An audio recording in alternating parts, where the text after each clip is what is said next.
Hello friends, welcome to our channel 360 degree engineer. आज की हमारा टॉपिक है friends, maintenance and testing of contractor.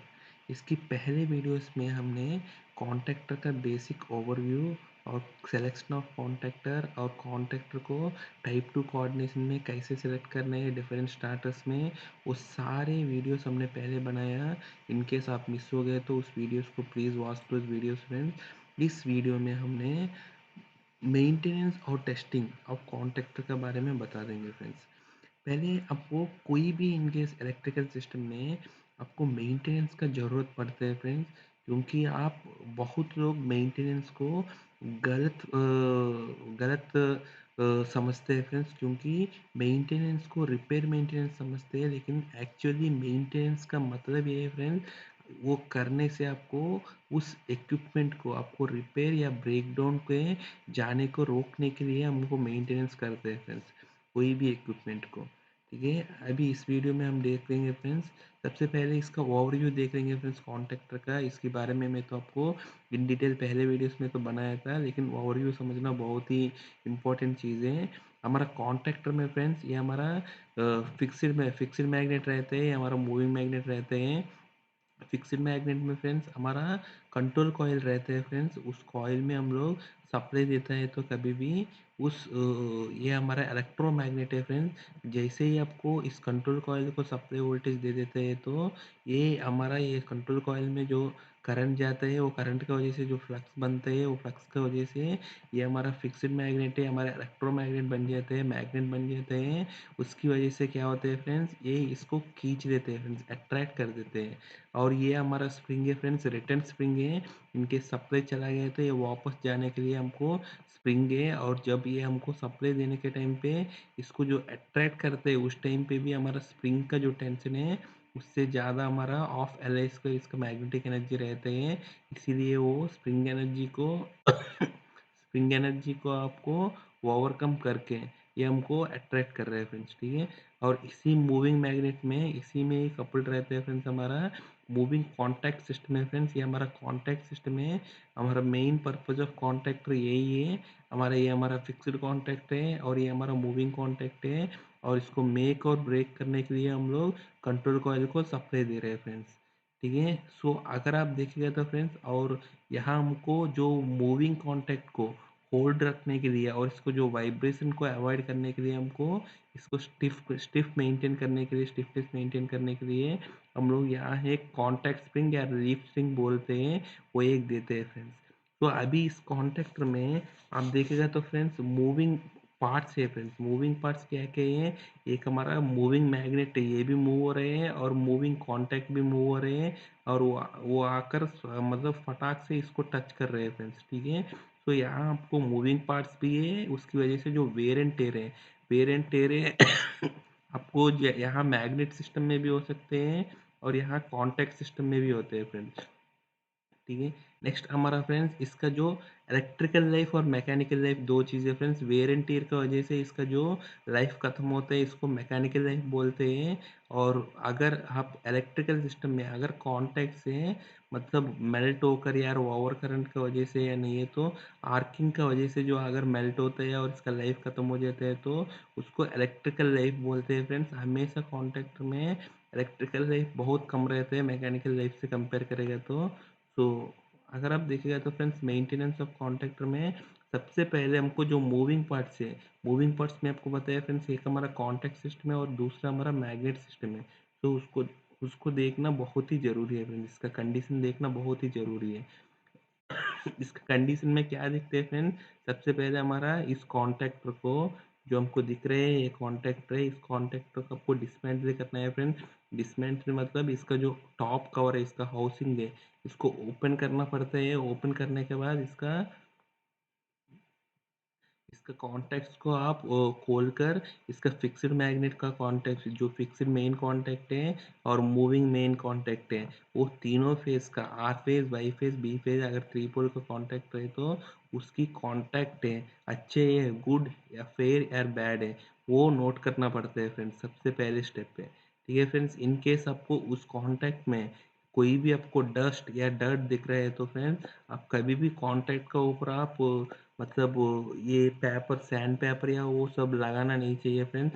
आपको सिर्फ वेट क्लॉथ मतलब ड्राई क्लॉथ और CRC 226 इसी से ही आपको साफ करना पड़ता है फ्रेंड्स। और और कॉन्ट्रैक्टर का जो टर्मिनल्स है जहाँ आपको कॉन्टैक्ट्स हैं, इस कॉन्ट्रैक्टर में आपको मूविंग पार्ट्स है। ये हमारा जो मूविंग कॉन्टैक्ट और मूविंग मैग्नेट है, इसमें कभी भी आपको लुब्रिकेंट या पेट्रोलियम जेलीस लगाने की ज़रूरत नहीं है फ्रेंड। और इसको इसको लगाना भी नहीं चाहिए क्योंकि इसकी वजह से आपका इसका लाइफ ख़त्म मतलब जल्दी ख़राब हो जाते हैं। इसका परफॉर्मेंस भी मतलब जल्दी ख़राब हो जाते हैं फ्रेंड्स, परफॉर्मेंस भी रिड्यूस हो जाएगा क्योंकि इसका एक्चुअली कॉन्ट्रैक्टर को लुब्रिकेशन के हिसाब से ज़रूरत नहीं है फ्रेंड्स। क्योंकि ये विदाउट लुब्रिकेशन के हिसाब से इसको डिज़ाइन किया था। अगर इन केस आप यहाँ लुब्रिकेशन अप्लाई करेंगे तो इसका जो कॉन्टैक्ट है वो कॉन्टैक्ट सही से नहीं बनेगा और कॉन्टैक्ट के बीच में थोड़ा गैप बन जाएगा लुब्रिकेशन की वजह से। और इसकी वजह से जो कॉन्टैक्ट रेसिस्टेंस बढ़ जाएगा, इसकी वजह से यहाँ कॉन्टैक्ट रेसिस्टेंस बढ़ गया है तो I2RT जब ये करंट कैरी करते हैं I2RT बढ़ जाएगा। इसकी वजह से यहाँ जो ओवरहीट होता रहता है फ्रेंड्स, ठीक है। इसीलिए आपको कभी भी कॉन्टैक्ट का ऊपर या नहीं है तो यहाँ मैग्नेट का ऊपर आपको कभी भी लुब्रिकेंट्स या पेट्रोलियम जेलीस नहीं लगाना है फ्रेंड्स। नेक्स्ट हमारा फ्रेंड्स मैं आपको बताया था नेक्स्ट मूविंग पार्ट है हमारा मैग्नेटिक पोल सरफेस है। अगर आप मैग्नेटिक पोल सरफेस है फ्रेंड्स जो आपको बताया था ये आपको ये और ये इसका जो पोल सरफेस है ये कैसे आपको देखना पड़ते हैं। अगर वो ये पोल सरफेस आपको डस्टी है नहीं है या करोडेड हो गया है क्या या बल्ज्ड हो गया है क्या मतलब बढ़ गया है क्या या नहीं है तो ग्रीजी और ग्रीजी है या नहीं है तो क्लीन है नहीं है वो नोट करना पड़ता है फ्रेंड्स। अगर आपको इन केस आपको मैग्नेट का अगर न्यू कॉन्टैक्ट रहे तो ऐसे दिखते हैं फ्रेंड, ये बीच में गैप रहते हैं एयर गैप है वो रहना चाहिए। इन केस आपको ओल्ड कॉन्टैक्ट रहे तो इसका जो हर बार मेक और ब्रेक करने मेक करने के टाइम पे इसको जो मार रहा था उसकी वजह से धीरे धीरे वेयर आउट की वजह से इसका पूरा वेयर आउट होकर इसकी आस पास आएगा तो इसको बोलते हैं friends mechanical life of contact खत्म हो गया। मतलब इसको कॉन्टैक्ट को रिप्लेस करना ही करना है फ्रेंड्स। नेक्स्ट हमारा फ्रेंड्स कॉइल है जो हमारा कंट्रोल कॉइल है जो आपको यहाँ दिखा रहा था फ्रेंड्स। इसमें जो हमारा कंट्रोल कॉइल है ये हमारा कंट्रोल कॉइल है, इसको देखना है फ्रेंड्स क्योंकि ये हमारा बहुत ही ज़रूरी है। अगर कंट्रोल कॉइल में कोई भी प्रॉब्लम है तो आपको कॉन्टैक्टर का ऑपरेशन ही पॉसिबल नहीं है। इसीलिए कंट्रोल कॉइल में क्या क्या देखते हैं friends, control coil is electrical coil है। इसीलिए आपको सबसे पहले आपको कॉइल रेसिस्टेंस देखना है क्योंकि ये कॉइल अगर ओपन सर्क्यूट है या शॉर्ट सर्क्यूट है या बर्न हो गया तो कॉइल रेसिस्टेंस से ही आपको पता चल जाते हैं। Sorry friend. तो अगर इन केस ओपन सर्किट हो गया है तो ये आपको मल्टीमीटर से अगर कॉइल का रेजिस्टेंस देगा तो ओपन दिखते हैं।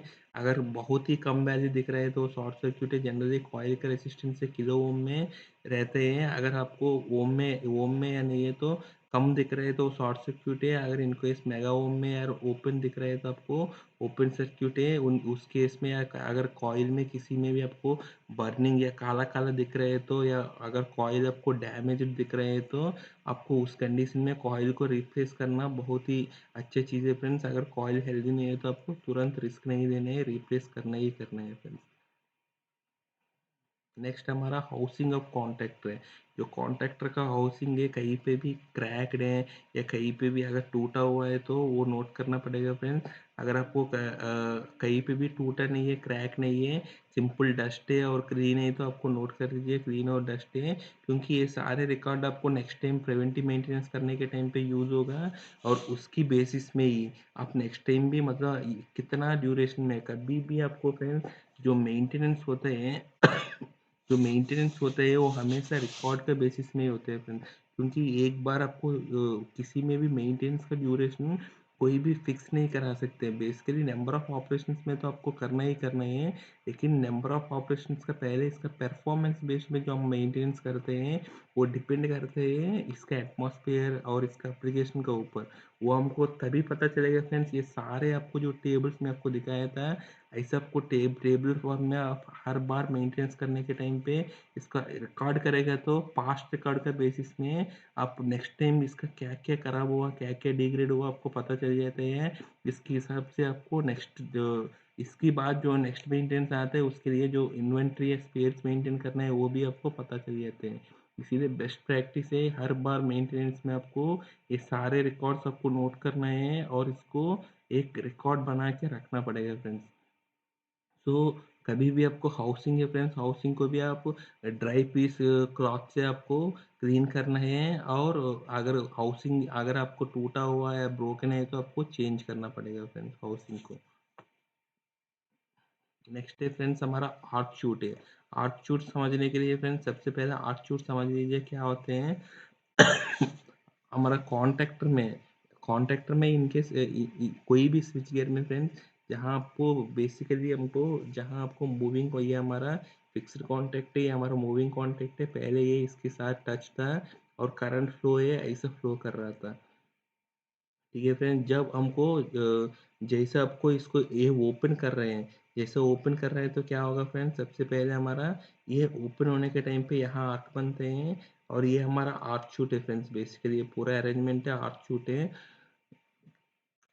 क्योंकि ये हमारा एक्चुअली बहुत सारे सिस्टम में ये होते हैं फ्रेंड्स। ये हमारा आर्किंग कॉन्टेक्ट्स होते हैं, हमारा सैक्रिफाइसिंग कॉन्टेक्ट्स हैं, क्योंकि जहाँ आपको आर्क बनते हैं वहाँ आपको बहुत ही एक्सेसिव एनर्जी की वजह से इसका जो ये हमारा जो कॉन्टैक्ट सिस्टम को ये हमको डैमेज करते हैं। इसीलिए अब मेन कॉन्टैक्ट में कभी भी आर्क क्रिएट करने के लिए अवॉइड करते हैं। मेन कॉन्टैक्ट का साथ साथ एक हमारा आर्किंग कॉन्टैक्ट देते हैं और हमेशा सबसे पहले हमको आर्किंग कॉन्टैक्ट ही बनते हैं और जैसे आर्किंग कॉन्टैक्ट बना था इसके बाद मेन कॉन्टैक्ट बनते हैं और जब ब्रेक करने के टाइम पे सबसे पहले मेन कॉन्टैक्ट ओपन होते हैं, इसके बाद आर्किंग कॉन्टैक्ट ओपन होते हैं फ्रेंड।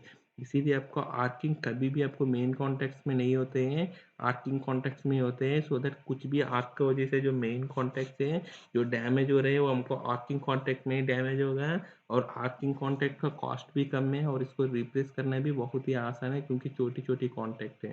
सो ये हमारा मेन कॉन्टैक्ट के ऊपर ही माउंट होते हैं फ्रेंड्स और इसी आर्किंग कॉन्टैक्ट से हमको ये हमारा आर्क शूट है, ये आर्क शूट में हमको ये इसी आर्किंग कॉन्टैक्ट को आपको एक्सटेंड करते हैं, इसी को हमको आप लगाते हैं फ्रेंड्स इसको, या इसको बोलते हैं आर्क स्प्रेडर और आर्क स्पेसर भी बोलते हैं। सो बेसिकली क्या होते हैं फ्रेंड्स, जब ये हमारा आर्किंग कॉन्टैक्ट ओपन होते हैं, इनिशियली आर्क ऐसे होते हैं, जैसे आर्क ऐसे हो गए तो जैसे ही आर्क मतलब ये हमारा एयर को हमको जैसे ही ये ओपन होता है उस टाइम पे एयर धीरे धीरे आयनाइज हो जाते हैं और जैसे आर्क क्रिएट होते हैं वो एयर बहुत गर्म हो जाते हैं। जैसे ही एयर गर्म हो गए तो एयर हल्का हो जाते हैं फ्रेंड। हल्का होने की वजह से जो हल्का वाला हेयर क्या होते हैं फ्रेंड्स, थोड़ा ऊपर जाते हैं। इसी वजह से आर्क धीरे धीरे धीरे ऊपर प्रोपोगेट होते हैं। जैसे ऊपर ऊपर जाते हैं वहाँ भी आपको एयर आयनाइज हो जाते हैं और ओवर हीट हो जाते हैं गर्म की वजह से और मतलब और हल्का हो जाते हैं। इसकी वजह से धीरे धीरे धीरे हमारा आर्क ऊपर की तरफ प्रोपगेट होते हैं फ्रेंड और जैसे ही हमारा स्प्लिटर प्लेट्स या नहीं है तो डीआईनाइज्ड प्लेट्स है, इस ये क्या होते हैं फ्रेंड्स, इसमें ये सब हमारा कंडक्टिंग प्लेट्स है और ये आपस में एक का दूसरे के बीच में ये हमको इंसुलेशन क्रिएट करते हैं हम लोग। सो दैट हमको क्या करते हैं, यहाँ जैसे ही आर्क यहाँ पहुँच गया तो हमको वोल्टेज अभी इसके अक्रॉस है फ्रेंड। अभी हमारा क्या होता है इसमें इनकेस हमारा वोल्टेज अक्रॉस है 300 वोल्ट है। अगर ये हमारा 10 प्लेट है तो 30 वोल्ट के हिसाब से एक एक 10 प्लेट नहीं है हमारा, 10 गैप है बीच में, तब हमको 30-30 वोल्ट के हिसाब से ये डिवाइड हो गया था और धीरे धीरे धीरे आर्क प्रोपगेट होते हैं, आर्क का लेंथ भी बढ़ गया था और एक एक का बीच में जो वोल्टेज भी कम हो गया, तो आर्क धीरे धीरे कोल्ड भी हो गया और आर्क को ख़त्म भी हो जाते हैं फ्रेंड्स, आर्क का रेसिस्टेंस बढ़ने की वजह से। तो ये ऐसे हमको आर्क को बंद करते हैं। सो फिजिकली हमको आर्क शूट है ऐसे दिखते हैं फ्रेंड। आपको बताया था ये हमारा आर्क शूट है, इस हाउसिंग में रहते हैं और आर्क शूट है सारे के सारे ये हमारा स्प्लिटर प्लेट्स या डीआयोनाइज्ड प्लेट्स हैं, ये आपस में हमको इंसुलेशन रहते हैं फ्रेंड्स, ये आपस में कोई भी मतलब इंसुलेशन रहते हैं, अगर ये आपस में शॉर्ट हो गए तो हमको आर्क का जो है फ्रेंड्स ऊपर तक आ सकते हैं और आर्क एक्सटिंग्विश ही नहीं भी हो सकते हैं। इसीलिए ये आपस में कभी भी शॉर्ट नहीं होना चाहिए कोई भी दो स्प्लिटर प्लेट्स, ये बहुत ही डेंजरस चीज़ है। और बिना हाथ छूट कभी भी आपको कॉन्टैक्ट या हमारा स्विच गियर को चलाना भी नहीं चाहिए फ्रेंड्स, क्योंकि हमको आर्क एक्सटिंग्विशन बहुत ही मुश्किल हो जाएगा, ये हमारा पूरा सिस्टम को पूरा ऑपरेटिंग मैकेनिज्म को ख़राब करा सकते हैं। इसीलिए सबसे पहले फ्रेंड्स इसका जो हाउसिंग है, इसका जो हाउसिंग बताया था मैंने, वो हाउसिंग कैसे कैसे है, ये हमारा हाउसिंग है, वो हाउसिंग देखना पड़ेगा, क्योंकि आर्क शूट में फ्रेंड्स सबसे पूरा आर्क यहाँ तक प्रोपेगेट होते हैं, ये यहाँ फाइनली पहुँचने के पहले ही ये आर्क खत्म हो जाते हैं फ्रेंड्स। ये यहाँ हमको जनरली है फ्रेंड्स, हमको 30% से लेकर 80% के बीच में इसका जो ये हमारा बीच में जो डिस्टेंस है, इसी में हमारा आर्क खत्म हो जाता है फ्रेंड्स। डिपेंड्स ऑन जो हमारा करंट ब्रेकिंग का करंट मैग्नेट जो हमारा इसका जो कितना एम्पियर है, कितना ज़्यादा एम्पियर है, तो उसकी बेसिस में बीच में ही हमको ख़त्म हो जाता है फ्रेंड्स। जितना ज़्यादा एम्पियर है तो उतना दूर प्रोपोगेट करा सकते हैं, क्योंकि वोल्टेज ज़्यादा क्रिएट करा सकते हैं वो। और नेक्स्ट है हमारा जो डी आयन प्लेट्स में कोई भी मेटालिक पार्टिकल्स है क्या, मतलब कोई भी हमको जो मेटालिक पार्टिकल्स आर्किंग का या नहीं है, तो जो भी है हमारा आर्किंग कॉन्टेक्ट का कॉन्टेक्ट हो इसका मेटालिक पार्ट हो सकते हैं या नहीं है, तो हमारा मेन कॉन्टेक्ट का भी हो सकते हैं। ऐसे कोई मेटालिक कॉन्टेक्ट है तो इसको भी आप नोट करना चाहिए, क्योंकि नेक्स्ट मेंटेनेंस में भी आपको दिख रहे हैं तो आप कॉन्टेक्ट में कुछ तो एडिशनल आपको कॉन्टैक्ट सिस्टम को या नहीं तो आर्किंग कॉन्टैक्ट को चेंज करने की ज़रूरत है फ्रेंड्स। अब आपको ये भी देखना पड़ेगा डर्टी डीआईएन का प्लेट से क्या है, क्योंकि आपको डीआईएन प्लेट्स यहाँ देखेगा तो फ्रेंड्स ये सब डीआईएन और स्पेक्ट्रल प्लेट्स हैं। अब देखेगा तो ये आपको मोस्टली इसका 60-70% तक के इसका जो डिस्टेंस है, मतलब इसका 60-70% तक के बहुत काला काला दिखते हैं, क्योंकि इसमें हमेशा स्पार्क आर्किंग तो आता ही है यहाँ। ठीक है, वो तो चलेगा काला काला वाला, लेकिन इन केस ये क्लीन नहीं है, तब अगर ये क्लीन नहीं है तो ये बीच में भी ये हमारा फेल हो सकते हैं इंसुलेशन, इसी की वजह से क्लीन रखना भी जरूरी है फ्रेंड्स। ठीक है, क्लीन और डर्टी है तो इसको क्लीन रखना बहुत ही ज़रूरी है। ठीक है फ्रेंड्स, इसको भी आप क्या करना पड़ेगा फ्रेंड्स, एक सी आर सी सेम है 226 लेकर इसका एक ड्राई क्लॉथ से सी आर सी से स्लाइडली आपको सी आर सी से लगा के इसका अंदर कोई भी टेस्टर या फिस्कस घुसा के आपको, मतलब जो आपका क्लॉथ में सी आर सी लगा के उससे टेस्टर या फिस्कस का यूज़ करके आप ये पूरा प्लेट्स को आपको साफ कराएगा तो अच्छे है फ्रेंड्स, मतलब मेंटेनेंस पे आप करते हैं इसका। नेक्स्ट ये हमारा मेंटेनेंस हो गया फ्रेंड। जैसे ही मेंटेनेंस हो गया, मेंटेनेंस में तो हम लोग रिपेयर नहीं अवॉइड करने के लिए और ब्रेकडाउन अवॉइड करने के लिए हो गया फ्रेंड। लेकिन हम इसके बाद मेंटेनेंस के बाद हमारा एक और इम्पोर्टेंट चीज़ है, हम टेस्टिंग करते हैं फ्रेंड्स, क्योंकि वो एक कॉन्टैक्ट या कोई भी स्विच गियर है एक्चुअल कंडीशन में सही से ऑपरेट होते हैं नहीं होते हैं, और इसकी जो सेफ्टी है नहीं है वो देखने के लिए आपको टेस्टिंग का बहुत ही ज़रूरी है। इसीलिए कॉन्ट्रैक्टर पे कुछ टेस्ट भी करते हैं मेंटेनेंस के बाद। एक बार ये सारे के सारे मेंटेनेंस हो गया, कॉन्ट्रैक्टर को पूरा का असेंबल करना है सबको, जो हम लोग एक एक पार्ट को डिसमेंटल करके हमने पूरा प्रिवेंटिव मेंटेनेंस किया, वो सबको असेंबल करना है। एक बार असेंबल करने के बाद हमको टेस्टिंग का प्रोसीजर शुरू हो जाते हैं फ्रेंड्स। आपको यहाँ इंडिकेशन के लिए दिया गया था जो हमारा अप साइड वाला जो हमारा लाइन साइड टर्मिनल से आर वाई बी है, और जो हमारा रोड साइड के टर्मिनल से R dash Y dash B dash है। सबसे पहले हमको इंसुलेशन रेजिस्टेंस मेजर करना है फ्रेंड। इंसुलेशन रेजिस्टेंस किसके साथ मेजर करना है, सबसे पहले ग्राउंड ग्राउंड किसको मान रहा हूँ मैं, इसका जो बेस फ्रेम है या जो मेटालिक पार्ट है पीछे वाला, उसको उसको मैं ग्राउंड मान रहा हूँ।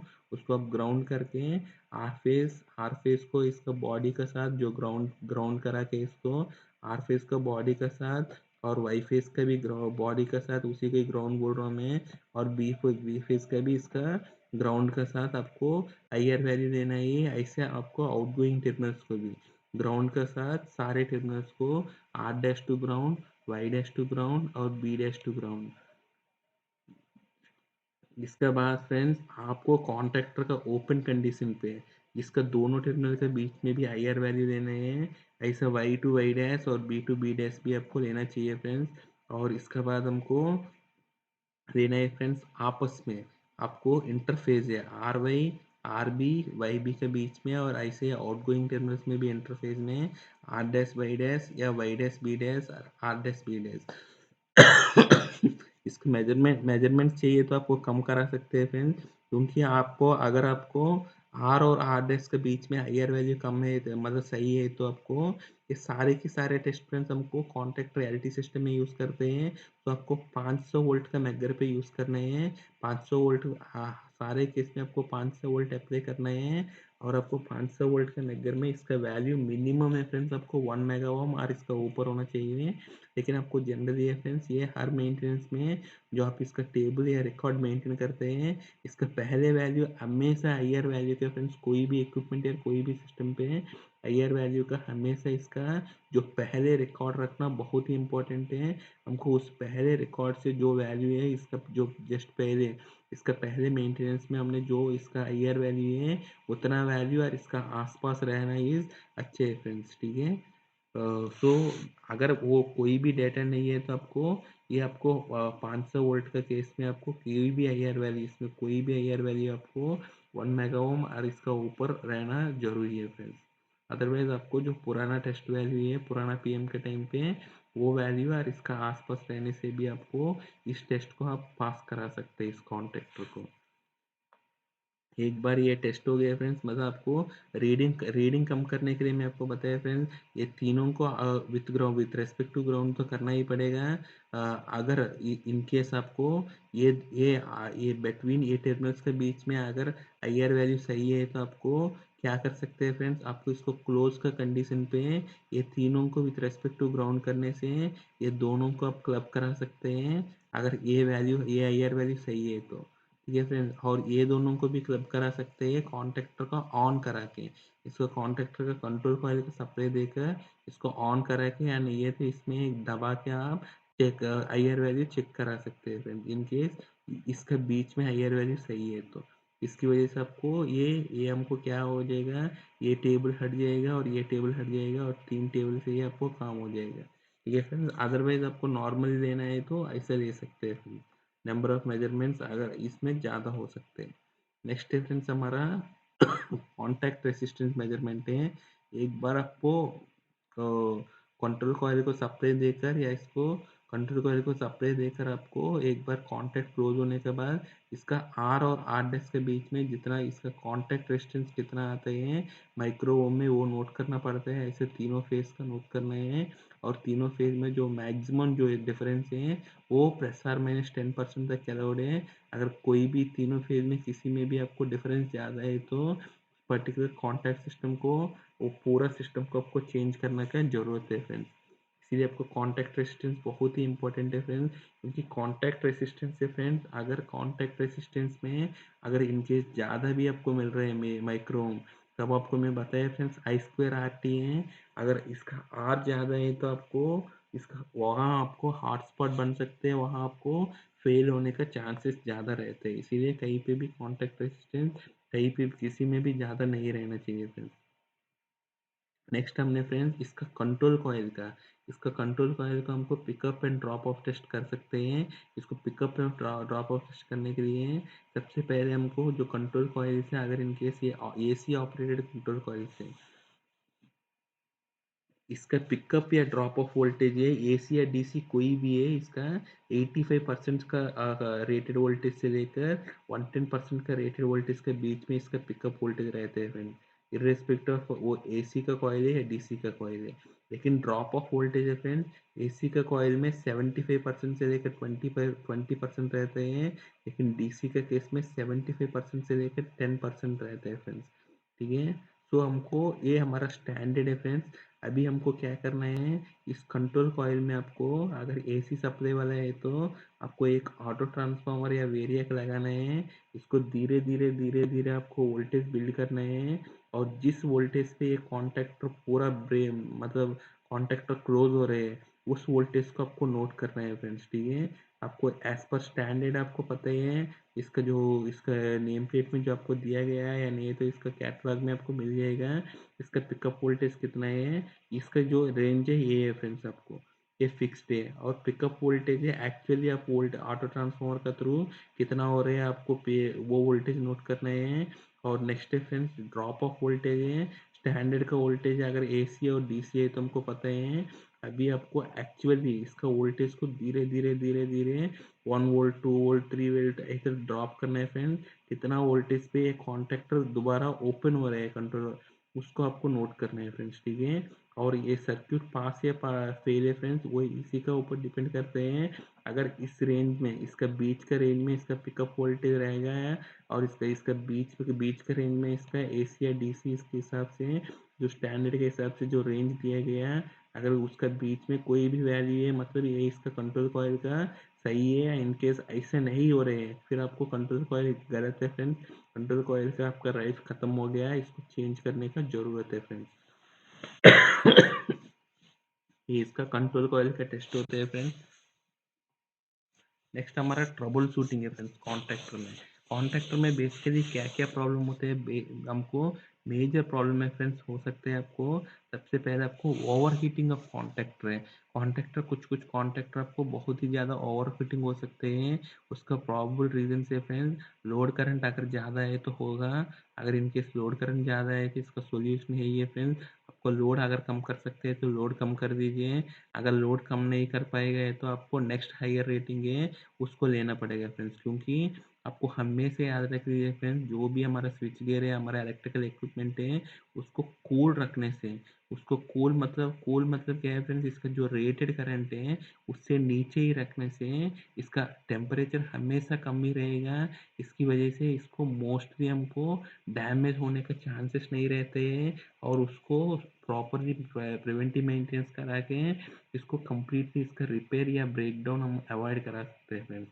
अगर इसी को बोलते हैं, हमने कूल इक्विपमेंट्स बोलते हैं। कूल इक्विपमेंट्स मतलब है इसका जो रेटेड करंट है, इसका लोड करंट से हमेशा का ज़्यादा रहते हैं फ्रेंड्स, ठीक है। नेक्स्ट हमारा इनकेस एम्बियंट टेम्परेचर भी अगर ज़्यादा है, तब भी हमको और कॉन्ट्रैक्टर का ओवर हीट हो सकते हैं।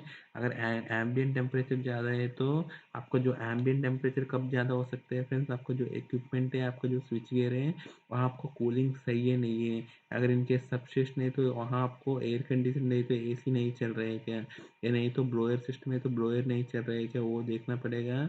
या नहीं है तो ये भी हो सकता है हमारा, इनकेस हमारा जो कंडक्टर का साइज है, जो हमको कॉन्ट्रैक्टर में जो कनेक्ट कर रहे हैं कॉन्ट्रैक्टर, तो जो हमारा कंडक्टर साइज है, अगर वो साइज अगर अंडररेटेड है, तब भी हमको हो सकता है फ्रेंड्स वहाँ आपको, अगर अंडररेटेड केबल से उस स्विच गियर का कंपार्टमेंट में सारे हैं, तब भी आपको उस स्विच गियर का मॉड्यूल है पर्टिकुलरली, वो आपको गर्म हो सकते हैं। इसकी वजह से आपको एम्बिएंट टेम्परेचर ज़्यादा हो सकते हैं, उसकी वजह से भी हमारा कॉन्ट्रैक्टर गर्म हो सकता है फ्रेंड्स, ठीक है। नेक्स्ट हमारा जो लाइन साइड या लोड साइड का जो केबल या बस बार है, उसकी साइज अगर छोटा रख दिया हमने, तब भी हमको क्या हो सकता है फ्रेंड्स, इसकी वजह से भी हमारा कॉन्टैक्टर है मतलब ओवर हीट हो सकते हैं फ्रेंड्स। क्योंकि इसकी वजह से क्या होगा, हमको ओवर हीट होगा, क्योंकि इसका मतलब प्रॉपर साइज ऑफ बस बार या केबल का साइजिंग है। कॉन्टैक्टर में जितना भी आप कनेक्ट करते हैं इसका लाइन साइड और लोड साइड, इसका जो केबल साइज है जो कॉन्टैक्टर रेटिंग के हिसाब से आपको देना पड़ेगा। अगर इसमें कम रेटिंग का दे देगा तो उसकी वजह से भी आपको कॉन्ट्रैक्टर ओवर हीट हो सकते हैं, उसको हमेशा अवॉइड करना है फ्रेंड्स।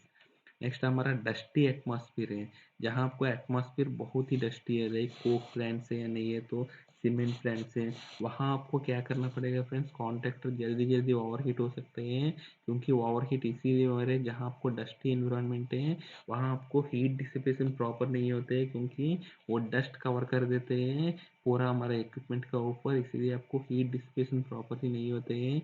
आपको हीट डिसिपेशन कराना है तो इसको फ्रीक्वेंसी ऑफ पीएम में बढ़ाना पड़ता है फ्रेंड्स। मैं इसीलिए आपको बताया था पीएम में इसका फ्रीक्वेंसी है, इसका एम्बियंस के बेसिस में भी डिपेंड होते हैं। वो हमको हमेशा आपको जो मेंटेनेंस प्रैक्टिस है जो आप करते हैं, फर्स्ट टाइम किया था उसमें जो आपको पहले मैं टेबल्स बताया था, अगर उसमें आप टेबलेट करके नोट करेगा तो नेक्स्ट टाइम आप करने के टाइम पे आपको समझ में आ जाएगा, मतलब आप सही टाइम पे किया या लेट कर दिया, या नहीं है तो पहले कर दिया, वो आपको समझ में आ जाएगा फ्रेंड्स। क्योंकि अगर बहुत ही ज़्यादा ख़राब मिला था आपको, तब इसका मतलब है आपको मेंटेनेंस का ड्यूरेशन कम करना पड़ेगा।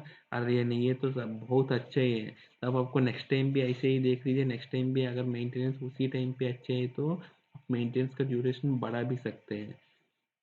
ठीक है फ्रेंड्स। और दूसरे जहाँ आपको डस्टी एटमॉस्फेयर ऐसे दिखते हैं फ्रेंड्स, उस केस में आपको जनरली ये अच्छा चीज़ है फ्रेंड्स, आपको ब्लोअर भी लगाना अच्छा नहीं है। क्योंकि ब्लोअर में क्या होता है फ्रेंड्स, जहाँ ब्लोअर या कंप्रेस्ड एयर होते हैं उसमें बेसिकली वो वो क्या करते हैं फ्रेंड्स, हमारा जो एयर को कंप्रेस कर देते हैं, वो एयर को अगर कंप्रेस कर दिए तो अगर एयर में जो रिलेटिव ह्यूमिडिटी है उसकी वजह से क्या होता है उसमें, मतलब आपको मॉइस्चर जम हो जाता है फ्रेंड्स ब्लोअर से। इसीलिए ब्लोअर से करना इतना अच्छा मेथड नहीं है फ्रेंड्स। आपको वैक्यूम क्लीनर है, वो भी हमको इसका जो सक्शन है वैक्यूम क्लीनर का, अगर वो इसका बहुत ही पतला सक्शन है तो आपको कॉन्ट्रैक्टर में या नहीं तो हमारे स्विच गियर में हर कॉर्नर में आपको इसको घुसा के आप उस इक्विपमेंट को आपको क्लीन करा सकते हैं फ्रेंड्स। ठीक है। या नहीं है तो आप सिंपल एक ब्रश, या नहीं है तो प्लेन ब्रश, या नहीं है तो कॉटन है सिंपल हमारा एक कॉटन लेकर हमको सीआरसी का साथ आप अप्लाई करा के इसको क्लीन करा सकते हैं। नेक्स्ट हमारा फूड टर्मिनेशन है। इनकेस आपको टर्मिनल से अगर आप सही से कनेक्ट नहीं किया फ्रेंड्स, तब क्या होता है इसका कॉन्टैक्ट रेजिस्टेंस बढ़ जाते हैं। और उसको चेक करने के यही मेथड है फ्रेंड्स, हमको कॉन्टैक्टर के अक्रॉस से इसका मिली वोल्ट का ड्रॉप देखना पड़ेगा।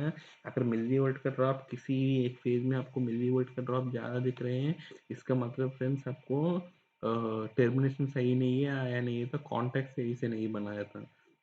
ठीक है फ्रेंड्स, इसीलिए मिली वोल्ट का ड्रॉप चेक करने से हमको पता चल जाते हैं। नेक्स्ट हमारा heavy pitting on main contact है। अगर मैं जो कॉन्टैक्ट्स के ऊपर बहुत ज़्यादा पिटिंग हो रहा है तो आपको कॉन्टैक्ट को चेंज करना पड़ेगा फ्रेंड्स, और इसका रीज़न भी एनालाइज करना पड़ेगा क्यों हो रहा था ऐसा। नेक्स्ट टाइम भी आपको एक बार कॉन्टैक्ट चेंज करने के बाद बहुत ज़्यादा हेवी पिटिंग हुआ था, आपको कॉन्टैक्ट चेंज कर दिया, इसको 2-3 महीने के बाद दोबारा वो खोल दीजिए, इसका कॉन्टैक्ट्स का कंडीशन से कैसे है, या नहीं तो इसका पहले भी एक बार इसको देख लीजिए फ्रेंड्स कैसे है इसका कॉन्टैक्ट। नेक्स्ट हमारा friends chartering of contactor. Chartering मतलब फ्रेंड्स ये कॉन्टैक्टर में साउंड हमेशा on off on off on off on off अगर कॉन्टैक्ट हो रहे हैं तो उसको चार्टरिंग बोलते हैं। वो कब हो सकते हैं फ्रेंड्स, आपको एसी कॉन्टैक्टर में आपको पहले वीडियोस में बताया था, इसको एसी कॉन्टैक्ट में हमारा एसी का वोल्टेज वेवफॉर्म में आपको 100 टाइम से 1 सेकंड में आपको जीरो हो सकते हैं। उस कंडीशन में हमारा मैग्नेटिक कॉइल है, इसको मैग्नेटिक एनर्जी है ही नहीं है और स्प्रिंग एनर्जी वहाँ ज़्यादा है, तो वो हमको कॉन्टैक्टर हमको जो हमारा मूविंग कॉन्टैक्ट बैक इसका ओरिजिनल पोजीशन पे जाने के लिए ट्राई करेगा। उसको रोकने के लिए हम लोग शेडिंग रिंग लगाते हैं। उस शेडिंग रिंग की वजह से आपको फ्लक्स हमेशा मेंटेन करते हैं। तो हमारा डीसी कॉइल में जैसे इफेक्ट है ऐसे क्रिएट करने के लिए हम लोग शेडिंग रिंग लगाते हैं फ्रेंड्स। अगर आपको शेडिंग रिंग मिस हो गया, नहीं है तो टूट गया था, या नहीं है तो शेडिंग रिंग जल गया था, या नहीं है तो शेडिंग रिंग का ओपन हो गया था, उस कंडीशन पे आपको क्या हो सकता है फ्रेंड्स, ये हमारा हो सकता है फ्रेंड्स। ठीक है। नेक्स्ट हमारा इनकेस कॉइल सप्लाई का वोल्टेज है, अगर कॉइल में आपको हमेशा आपको 85% से लेकर 110% का वोल्टेज मिलना चाहिए फ्रेंड। इनकेस आपको कॉइल पे प्रॉपरली सप्लाई नहीं मिल रहे हैं, आपको उतना वोल्टेज नहीं मिल रहे हैं, तो तब भी आपको चार्जिंग बार बार हो सकता है फ्रेंड्स। और उसको अवॉइड करने के लिए फ्रेंड मतलब अगर आपको जैसे ही कॉन्टैक्टर पिक हो गया, अगर आपको कंट्रोल को अगर इनकेस कंट्रोल ट्रांसफार्मर का भी मतलब वी रेटिंग बहुत ही कम सेलेक्ट किया तो क्या हो सकते हैं, जैसे कॉन्टैक्टर पिक होने के पहले वोल्टेज सही है, जैसे कॉन्टैक्टर पिक हो गए तो वोल्टेज ड्रॉप हो गया कंट्रोल ट्रांसफार्मर का आउटपुट में। कंट्रोल ट्रांसफार्मर का आउटपुट में जैसे ही वोल्टेज ड्रॉप हो गया तो इसका ड्रॉप ऑफ वोल्टेज के नीचे आ गया तो ये कॉन्टैक्टर ड्रॉप हो सकते हैं। जैसे ही ड्रॉप हो गए तो दोबारा वोल्टेज भी मतलब नॉर्मल हो जाएगा, क्योंकि जैसे नॉर्मल हो गया तो दोबारा कॉन्टैक्ट पिक होने से दोबारा ड्रॉप हो जाएगा। ऐसा ऑन ऑफ हो सकते हैं। इसमें आपको कंट्रोल ट्रांसफार्मर का साइजिंग भी सही है नहीं है वो भी देखना बहुत ही जरूरी है फ्रेंड्स। नेक्स्ट हमारा in case of dirty dusty या रस्टी मैग्नेटिक फेसेस है, अगर उस कंडीशन में भी आपको ये चार्टरिंग हो सकते हैं फ्रेंड्स। उसमें आपको मैग्नेटिक जो पोल सरफेसेस में आपको बताया था, उसको CRC 226 से आपको करना पड़ेगा, और उस पे आपको कोई से सैंड पेपर या नहीं तो कोई रफ पेपर नहीं लगाना है फ्रेंड्स, क्योंकि आपको मैग्नेटिक पोल फेसेस खत्म, अगर वो वेयर आउट हो गया तो आपको कॉन्ट्रैक्टर का लाइफ जल्दी खत्म हो जाएगा और मैकेनिकल लाइफ खत्म होने का पॉइंट पे वो आ सकते हैं।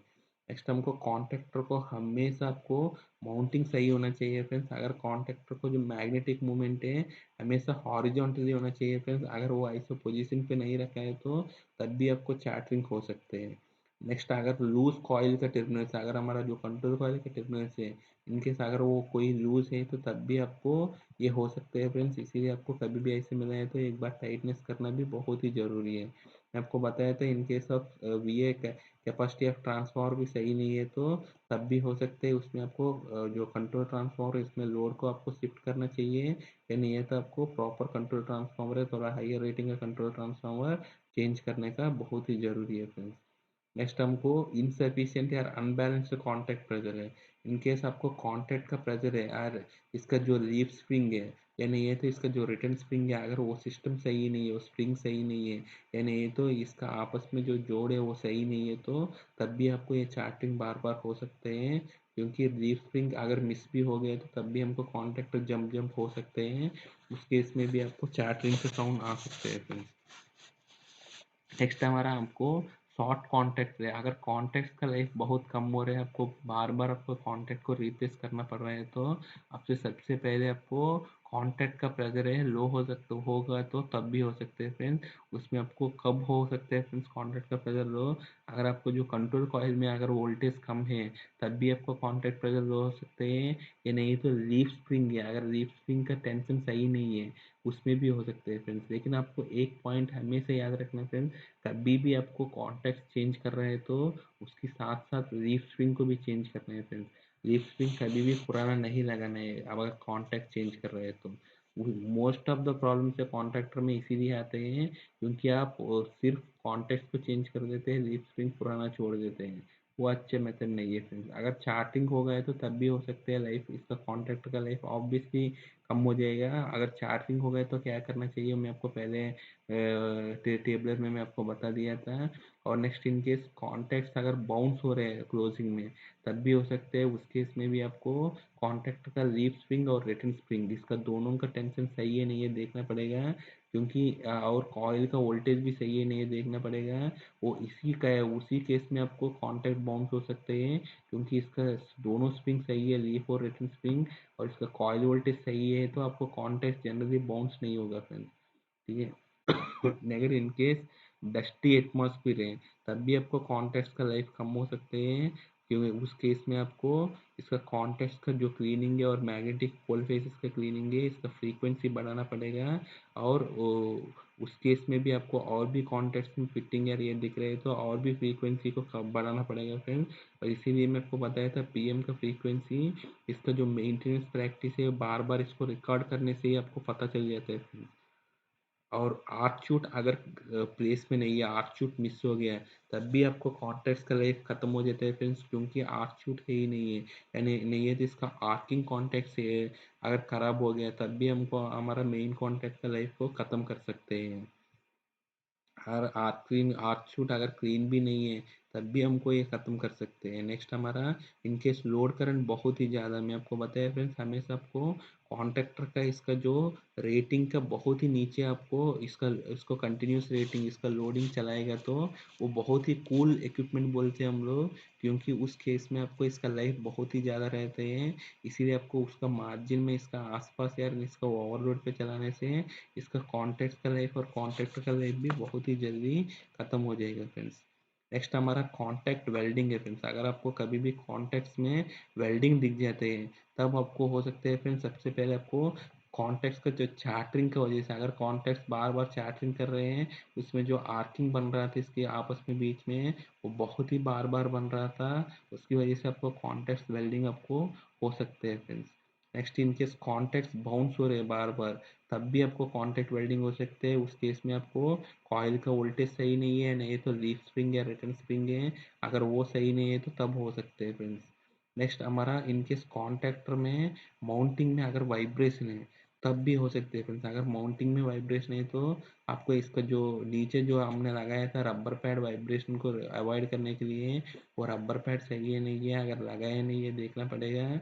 इन केस आपको उससे काम नहीं हो रहे फिर भी आपको वाइब्रेशन है तो आपको एडिशनल रबर पैड लगा के आपको मतलब इसको माउंटिंग करा के आपको वाइब्रेशन को कम करा सकते हैं फ्रेंड्स। नेक्स्ट हमको पूर कॉन्टैक्ट अलाइनमेंट है। मैं आपको यही बताया था, अगर कोई भी एक कॉन्टैक्ट का अलाइनमेंट सही है और दूसरा कॉन्टैक्ट का सही नहीं है, तब भी आपको हो सकता है या लीफ या रेफरेंस स्प्रिंग का सारे का टेंशन सेम नहीं है, या मिली वोल्ट का ड्रॉप है अक्रॉस का कॉन्टैक्ट सही नहीं है, तब भी आपको ये कॉन्टैक्ट के अलाइनमेंट हो सकते हैं। इसीलिए आपको उस केस में भी आपको कॉन्टैक्ट वेल्डिंग हो सकते हैं। और एक्सेसिव इंड्रेस करंट है, अगर आपको इंड्रेस करंट जो हमारा इसका कॉन्ट्रैक्टर का आउटपुट लोड में आपको अगर ज़्यादा दिख रहा है आपको इंड्रेस एक्सेसिव इंड्रेस करंट, तब भी आपको कॉन्टैक्ट वेल्डिंग स्टार्टिंग उस कंडीशन पे हो सकते हैं।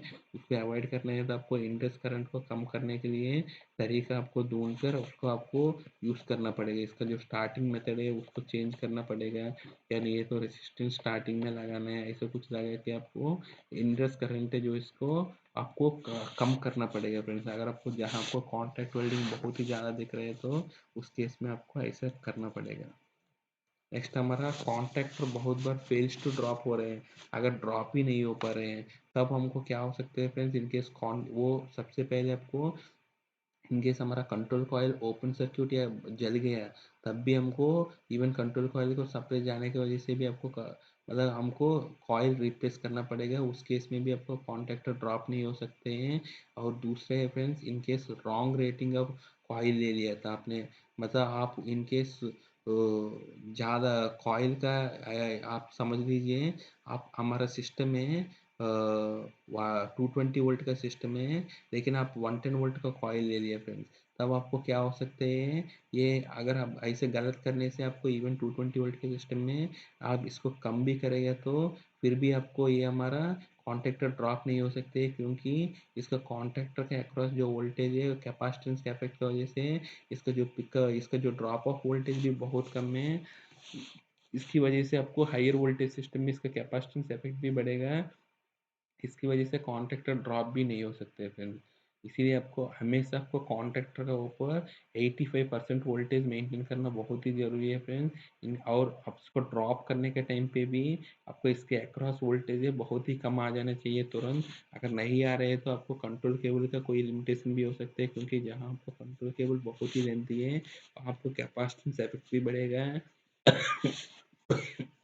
कैपेसिटेंस के इफेक्ट से भी उसकी जो कैपेसिटेंस करंट अगर मिनिमम है उतना से आपको जो मिनिमम इसका ड्रॉप ऑफ वोल्टेज मिल रहा है, तो तब ड्रॉप ऑफ वोल्टेज का ऊपर इसका कॉन्ट्रैक्टर कॉइल में मिल रहा है तो वो कॉन्ट्रैक्टर कभी भी ड्रॉप नहीं हो सकते फ्रेंड्स।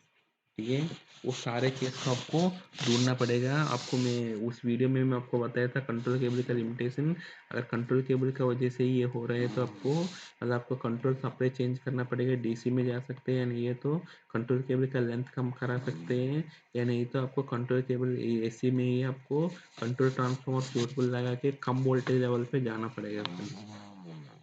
नेक्स्ट हमारा इनकेस कॉइल का लाइफ बहुत कम दिख रहा है, आपको बार बार कंट्रोल कॉइल चेंज करना पड़ रहे हैं, इसमें सबसे पहले आपको देखना पड़ेगा फ्रेंड, कॉइल का वोल्टेज रेटिंग देखना पड़ेगा, कॉइल में कोई ओवर वोल्टेज आपको अप्लाई कर रहा है क्या, क्योंकि कॉइल का वोल्टेज रेटिंग है फ्रेंड्स 85% से लेकर 110% के बीच में ये कॉइल ऑपरेट होते हैं।